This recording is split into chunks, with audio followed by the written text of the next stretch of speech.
Hi everybody, welcome to another edition of Yo on the Go. Today we'll be talking about why I decided to own a Turbo Mustang versus a V8. Now there are two reasons for that. One is that a Turbo Mustang is a lot lighter, and with my long commute, the miles per gallon is much better, 31 miles per gallon versus that 25 max on a V8. But the other thing I actually very much enjoy about this Turbo Mustang is the ability to upgrade the components. You can change the intercooler, you can upgrade the turbo, but mostly you can just change the mappings on the operating parameters. You see, today's modern engines are no longer just mechanical beasts.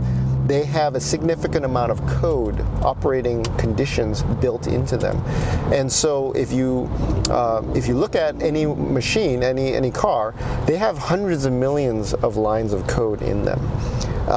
By changing them, you can then change the operating parameters and get more power out of the same machine. And you can buy these off-the-shelf tuners that give you off-the-shelf tunes that enable you to increase your power output by 10-20% right off the bat with all of the same stock components. But once you upgrade them to new intercoolers, new turbos, new downpipes, new catback exhaust systems, you now are able to unlock more and more power to the point in which that it rivals that of a GT.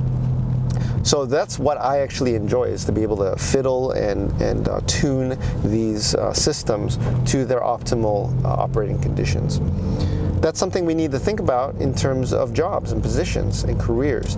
Sometimes the position you're going to choose doesn't have a great title. Sometimes it looks like it's actually a demotion, but it has opportunities, it has capabilities that you haven't mastered yet. You may have shown an aptitude in it, but haven't fully mastered. That's the position you want to learn in, because that enables you to grow, to become a better person, more versatile person, and increase your value. So I hope you think about that and why I chose a Turbo Mustang and why you should too. Until next time, bye.